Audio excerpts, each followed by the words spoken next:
चलिए हम शुरू करते हैं सुकून भरी नींद का रहस्य, जिसे हम इस कहानी को सुन लेंगे और अपने आत्म दिमाग में सही से बैठा लेंगे तो सच मानो तुम्हें सुकून भरी नींद आने लगेगी और तुम सच में बहुत अच्छे इंसान बन जाओगे। चलो शुरू करते हैं हम ये कहानी गौतम बुद्ध की।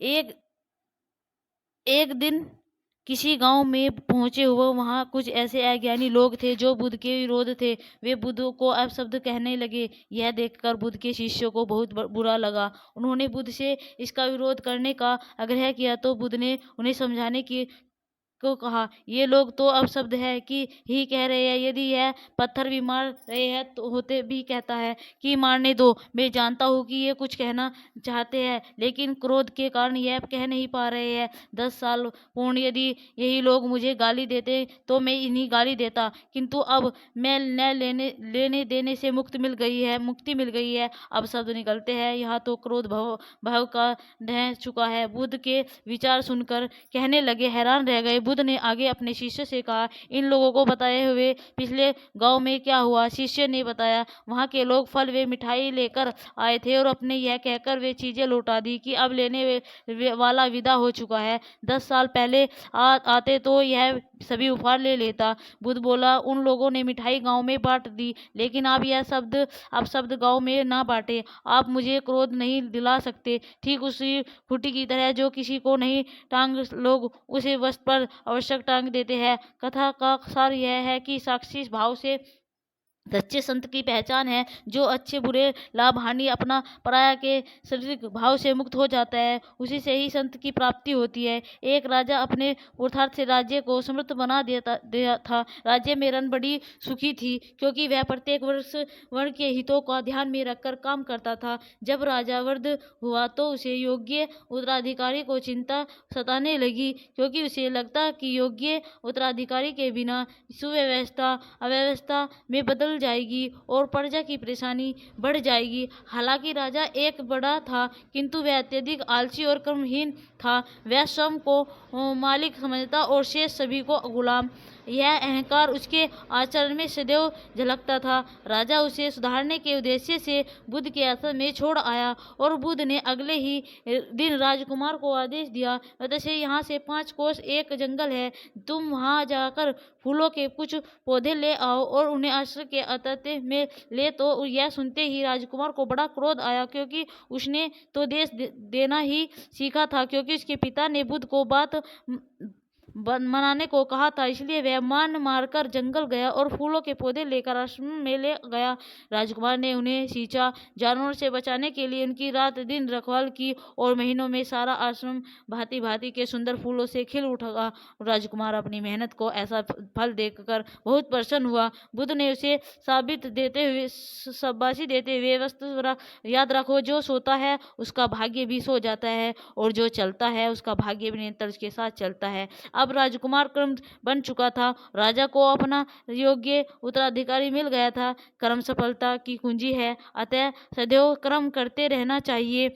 एक दिन एक शिक्षित युवक व्यक्ति के पास आया। उसने बुद्ध को प्रणाम कर अपनी जिज्ञासा रखी, गुरुजी, आप ईश्वर की बात करते हैं, क्या आप अपने ईश्वर के दर्शन किए हैं जो आप सा अधिकारी इस विषय पर इतना कुछ कह पा रहा है। बुद्ध ने कुछ नहीं कहा और स्नेहपूर्वक उसके सिर पर हाथ फेर दिया। युवक ने समझा कि बुद्ध के पास मेरे प्रश्न का उत्तर नहीं है। फिर उन्होंने कहा, आओ हम कुछ देर यहाँ के बीच में घूम बैठेंगे। गुलाबी रजनी गंधा के सुगंधित फूल लगे थे। युवक बोला, गुरुजी, इन फूलों की सुगंध से सारा वातावरण महक रहा है। वृद्ध ने कहा, वक्त तुम ठीक कहते हो, किंतु एक बात बताओ कि सुगंध तुम्हें दिखाई दे रही है। युवक बोला, जी नहीं, सुगंध तो अनुभव की जाती है। तब बुद्ध ने कहा, बस यही तुम्हारे प्रश्न का उत्तर है। तुम्हारे शरीर में जब कभी किसी की चोट लगती है तो दर्द होता है, इस दर्द का तुम देख सकते हो। युवक बोला, नहीं देख सकता, अनुभव ही किया जा सकता है। बुद्ध ने अंतिम रूप में युवक का समाधान करते हुए कहा, आत्मा और परमात्मा के साथ भी यही बात है। आत्मा को परमात्मा की अनुभूति के द्वारा उसका साक्षात होता है, ना कि स्थूल नेत्रों से। युवक अपूर्ण संतुष्ट था। बुद्ध का आभार मानते हुए वह चला गया। परमात्मा सदैव अनुभूति के स्तर पर ही घटता है और यह घटना तब होती है जब मन पूर्णतः निर्मलता तथा संभव को प्राप्त हो चुका हो। महात्मा बुद्ध नदी के किनारे एकांत में अपनी कुटिया में रहते थे। उन्होंने कुटिया के चारों ओर हरे भरे वृक्ष लगा रखे थे, जिन पर सुबह शाम पक्षी का कलरव गूंजता रहता था। प्रकृति का यह मधुर संध्या महात्मा बुद्ध को सदैव आनंदित रखता था। पक्षी और पेड़ पौधे तो मानो उनका परिवार ही बन गया था। महात्मा बुद्ध प्राप्ति कालीन उठे ही थे कि द्वार पर उन्हें एक सेठ जी खड़े नजर आए। उन्हें चिंता ग्रस्त देख महात्मा बुद्ध ने उनसे समस्या जानी। सेठ जी बोले, उनसे समस्या जानी है। सेठ जी बोले, महाराज मेरे पास विशाल संपदा है, मेरा पूरा परिवार है, मुझे कोई रोग भी नहीं है, फिर भी मुझे नींद नहीं आती, रात भर करवटें ही बदलता रहता हूँ। महात्मा बुद्ध ने आत्मीय से सेठ जी के सिर पर हाथ फिर कर कहा, सेठ तुम्हारे पास सब कुछ भले ही हो, किंतु वह नहीं है जो नींद के लिए आवश्यक है। सेठ ने पूछा, वह क्या है महाराज? महात्मा बोले, तुम चारों ओर चिंताओं से घिरे हुए, धन संपत्ति की चिंता, व्यापार व्यवसाय की चिंता, परिवार की चिंता, संस्मरण रखो की चिंता, चैन में चतुरता। सेठ ने इससे बचने का उपाय पूछा तो उन्होंने कहा, तुम प्रकृति से शिक्षा ग्रहण करो, पेड़ पौधे, फूल पानी और प्रकाश के रूप में उसकी अनंत संपदा चारों ओर बिखरी हुई है, किंतु वह चिंता मुक्त नहीं है। अपनी इन दौलत को पूरी दुनिया पर हाथ से सत्य लुटाती हो। तुम यदि उनसे प्रेरणा लेकर अपना जीवन भी उसके अनुरूप बना लोगे तो तुम्हें पता चल जाएगा कि जीवन आखिर क्या है और जीवन कैसे जीना है। तो तुम्हें पता होना चाहिए। ये सब पता होने के लिए तुम्हें अपने जीवन के रूप लोगों को तो तुम्हें न केवल नींद आएगी बल्कि अतीत शक्ति महसूस भी होगी। सेठ ने महात्मा बुद्ध की बात का परम समझा और लोगों को कल्याण करने के लिए कहा, तुम लोगों का कल्याण करोगे और तुम्हारा कल्याण ईश्वर करेगा, इसलिए ही उसका नाम जपो जो तुम्हारे लिए पर चल रहा है, कल्याण की राह पर चल रहा है और धन और ज्ञान देते ही बढ़ता है। इसलिए उनके अनुग्रह के साथ साथ इन दान की वृत्ति भी रखनी चाहिए। एक गरीब किसान गौतम बुद्ध का बहुत बड़ा भक्त था। एक दिन वह बुद्ध के पास आया और अपने गांव आने का आग्रह किया। बुद्ध उनके गांव पहुंचा तो सारा गांव उन्हें देखने व सुनने के लिए उमड़ पड़ा, किंतु वह किसान के नहीं आया। और हुआ है यह कि उस दिन किसान के बैलों की जोड़ी कहीं खो गई।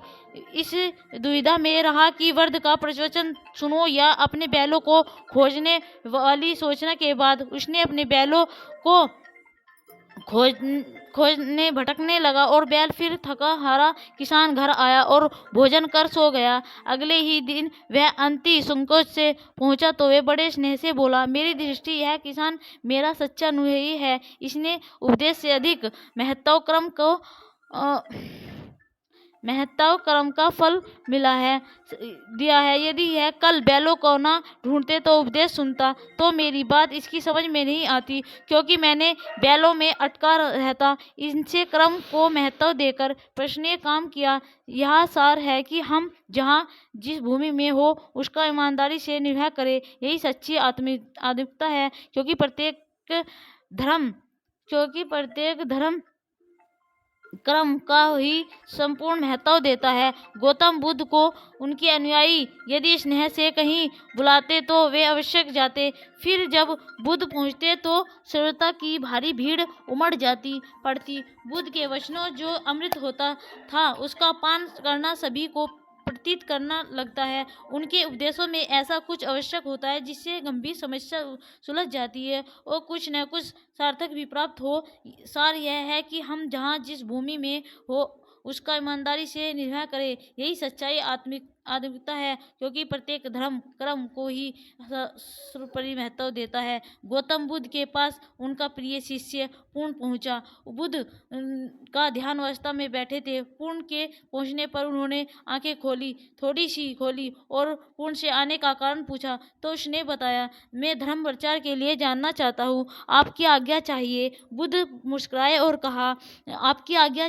धर्म की राह बहुत मुश्किल है, तुम लोगों की अच्छी बातें जानोगे और लोग तुम पर नाराज होंगे, हो सकता है आप शब्द भी कहे। इस पर पूर्ण ने कहा, कोई बात नहीं है। यह सोचकर उनकी बातों पर ध्यान नहीं दूंगा कि उन्होंने शब्द ही कहे, मिटाई पिटाई तो नहीं की। बुद्ध बोले, हो सकता है कि कुछ लोग हाथ भी उठा दे। पूर्ण ने कहा, तब यह सोचकर उन्हें क्षमा कर दूंगा कि उन्होंने मुझ पर शास्त्रों से प्रहार तो नहीं किया। बुद्ध ने कहा, फिर बोले, अगर पूर्ण हो सकता है कि कुछ लोग तुम पर शास्त्रों का भी उपयोग कर सकते हैं। तो पूर्ण ने उत्तर दिया, तब भी यह सोचकर उनके प्रति कोई प्रतिग्रह की भावना नहीं रखूंगा कि उन्होंने मुझे मारा, पर जान से तो नहीं मारा डाला, जीव छोड़ दिया। बुद्ध ने कहा, फिर कहा, और यदि तुम्हारे प्राण ही ले लिए?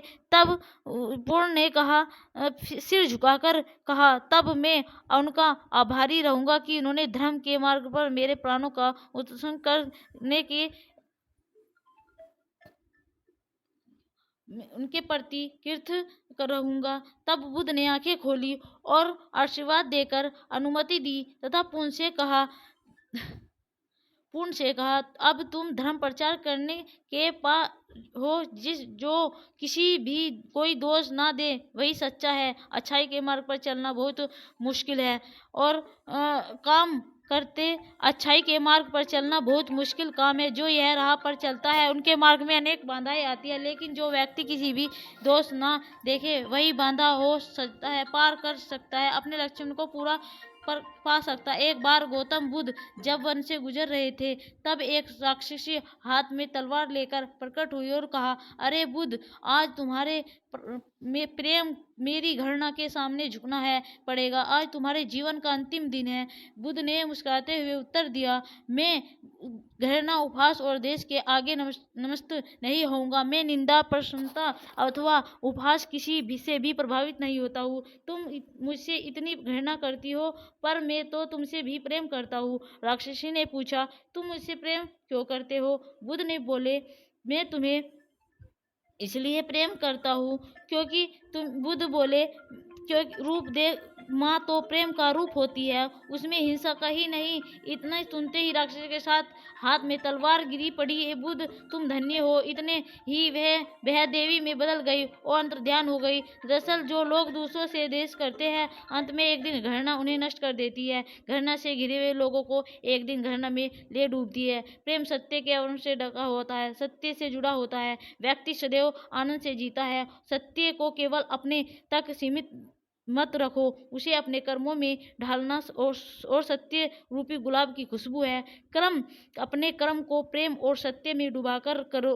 प्रेम और सत्य मनुष्य को केवल विकास की ले जाती है। ध्यान रखें कि दोनों मार्ग ईश्वर की ओर ले जाते हैं। इसी मार्ग पर चलने वाले सहज भी आनंद और शांति को पा लेते हैं। गौतम बुद्ध भ्रमण करते हुए वैशाली नगर के वन विहार में पहुंचे। उनके आगमन का समाचार पूरे नगर में फैल गया और कुछ ही समय मानो पूरा नगर उनके दर्शन के लिए उमड़ पड़ा। बड़े व्यापारी, शिक्षावादी, समाजवादी, अधिकारी और राज परिवार से जुड़े कई वर्ष भी वहां पहुंचे। सभी को भावना थी कि तथागत बुद्ध अपने शिष्य सहित उनके निवास पर पहुंचे एवं भोज का आमंत्रण स्वीकार किया। बुद्ध सभी के निवेदन को सुन रहे थे और स्वभाव का गत के साथ आमंत्रण का भाव व्यक्त कर रहे थे। तभी वैशाली की याद गणित अम्रपाली भी वहां पहुंची। वह बुद्ध की शिक्षा से प्रेरित होकर बहुत पहले ही अपनी गणित की वृत्ति त्याग चुकी थी। उसने भी बुद्ध का भोजन आमंत्रण दिया। बुद्ध ने तत्काल उसे स्वीकार किया और अगले दिन भिक्षु के सहित उसके घर आने की सहमति दी। बुद्ध एक शिष्य को यह बात अच्छी लगी कि इतने सारे वर्ष के निवेदन बावजूद बुद्ध ने अम्रपाली का आमंत्रण स्वीकार किया। शिष्य की दृष्टि में अम्रपाली गणिका होने से गणित ग्रंथ से जुड़ी रहती थी। जब भी सभी लोग चले गए तब शिष्य ने पूछा, भगवान, इतने लोगों ने आपको न्योता दिया, फिर आपने आम्रपालिका ही आमंत्रण क्यों स्वीकार किया? बुद्ध ने कहा, माना वह गणिका थी, लेकिन पांच ताप की अग्नि में तप के वह निर्बल हो चुकी थी। यदि कोई व्यक्ति इस निर्बलता को प्राप्त कर ले तो उनसे भी श्रेष्ठ हो जाता है। तो ऐसे किसी घृणित कर्म में लीन न रहे हो। ऐसे व्यक्ति का आमंत्रण स्वीकार करने में संकोच नहीं होना चाहिए। कोई व्यक्ति जब बुरे कामों में संलग्न रहता है तब उसे दूर ही दरी होती है, लेकिन जो बुरे कर्मों को छोड़ दे उसे स्वीकार करने में संकोच नहीं करना चाहिए। इससे उसकी अच्छाई की ओर बढ़ने की भावना को बल मिलता है। और गो बुद्ध के जीवन की एक घटना है। उन्होंने नियम बना रखा था कि वे अपने संघ में स्त्रियों को स्थान नहीं देंगे। स्त्रियों के लिए भिक्षुक होने की दीक्षा उन्होंने वर्जित कर रखी थी। एक समय गौतम बुद्ध एक गांव में ठहरे हुए थे, इसीलिए वहां से उन्हें यह शिक्षा प्राप्त हुई। और ये शिक्षा बुद्ध ने कहा, आप स्त्री को भी दीक्षा दे, किंतु बुद्ध दीक्षा दे बुद्ध ने स्वीकार कर दिया। अनेक स्त्रियों इकट्ठी हुई और उन्होंने विचार किया कि कैसे गौतम बुद्ध से स्वीकार प्राप्त की जाए। स्त्रियों ने निर्णय लिया कि स्वयं संकोच एवं बनकर गौतम बुद्ध के समक्ष पहुंचा जाएगा। और गोमती ने अपने बाल काट डाले, भिक्षु वस्त्र पहने और अनेक स्त्रियों के साथ बुद्ध के सामने पहुंच गई और उनकी यह मांग थी कि स्त्रियों को भी दीक्षा दी जाए। बुद्ध ने उनकी बात को अस्वीकार कर दिया। स्त्री निराशा हुई। जब बुद्ध के एक शिष्य आनंद ने स्त्री को देखा, उनके पास पहुंचा। पाँव सूझबूझ थे, उन पर धूल चढ़ी हुई थी, उनकी आंखों से आंसू बह रहे थे। उन्होंने पूछा, क्या बात है? स्त्री ने कहा, बुद्ध अनेक धर्म और नियम के अनुसार हमें भिक्षा देने की दीक्षा दे रहे हैं। जब आनंद ने व्यक्तिगत रूप से बुद्ध से निवेदन किया, बुद्ध को उन्होंने याद दिलाया, इस समय यह सामाजिक मान्यता है कि स्त्रियां मोक्ष की अधिकारी नहीं हैं, पुरुषों के मुकाबले निम्न है। तो क्या आप यह मानते हैं और इसलिए उन्हें दीक्षा नहीं दी जा रही है? बुद्ध का उत्तर था, मुझे गलत ना समझा जाए, मेरी मान्यता है कि पुरुष की तरह ही स्त्री भी निर्भय प्राप्त कर सकती है, लेकिन मैं कुछ व्यवहारिक कारणों से स्त्रियों को संघ में शामिल करने और दीक्षा देने की स्वीकृति प्रदान नहीं करता हूँ। आनंद का उत्तर था, सिद्धांत और व्यवहार में परिवर्तन करना चाहिए। और बुद्ध को बात सच जच गई। उन्होंने यह घोषणा की, जो स्त्री भिल्ल होना चाहेगी उन्हें कुछ नियमों का पालन करना होगा। स्त्रियों ने स्वीकार किया और तब से स्त्रियों को भी बुद्ध मानने लगे। गौतम बुद्ध एक बार अपने शिष्यों के साथ प्रवाह पर निकले। एक नगर से एक दूसरे नगर तक जाने की राह में वन पड़ता था और वन क्षेत्र में प्रवेश करने के लिए साथ ही कुछ दूर चलने पर बुद्ध एक जगह रुक गए और शिष्यों का समूह भी उन्हें देख उसी स्थान पर रुका था, लेकिन वहां रुके रहना शिष्यों के लिए मुश्किल हो गया, क्योंकि सामने एक सख्त विषाक्त साँव पड़ा था और उसकी दुर्गंध वातावरण में फैल रही थी। उस शिष्यों ने अपने वस्त्र से नाक बंद कर ली, लेकिन बुद्ध साँव की ओर टकटकी लगा देखते रहे। शिष्य ने एहसास करा कि आखिर गुरुदेव ऐसा क्यों कर रहे हैं, विनय ही उचित होगा, यहाँ साँव पड़ा है और बहुत दुर्गंध आ रही है। बुद्ध मुस्कुराए और शिष्यों की ओर सम्मुख होते हुए बोले, बताइए, इस सब में सौंदर्य दिखाई देता है। शिष्यों ने कहा, भगवान, यह कैसा प्रश्न है? सौंदर्य और साँव में जीवन था तब तक सौंदर्य, अब तो सब समाप्त हो गया है। अब बुद्ध ने साँव की ओर इशारा करते बताया, देखो, जब कभी यह व्यक्ति जीवित रहा होगा इसका दंत पंक्तियाँ अद्वितीय रही होगी, मृत्यु के बाद भी इसके दंत देखकर यही साबित होता है। वहाँ खड़े सभी शिष्यों ने दृष्टि डाली तो पाया बुद्ध सही कह रहे थे।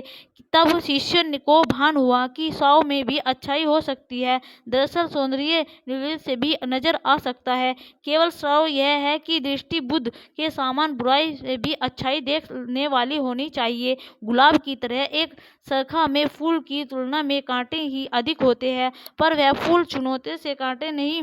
ठीक उसी तरह किसी सो बुराई नहीं, अच्छाई देखनी चाहिए इंसान को। प्राचीन सिलावट कोट में एक बार, ये हमारी कथा थी गौतम बुद्ध की, लेकिन आप को कैसी लगी हमारी सुकून भरी नींद भरी हमारी कथा। प्लीज़ चैनल को लाइक और सब्सक्राइब कीजिए दोस्तों। प्लीज़, धन्यवाद दोस्तों।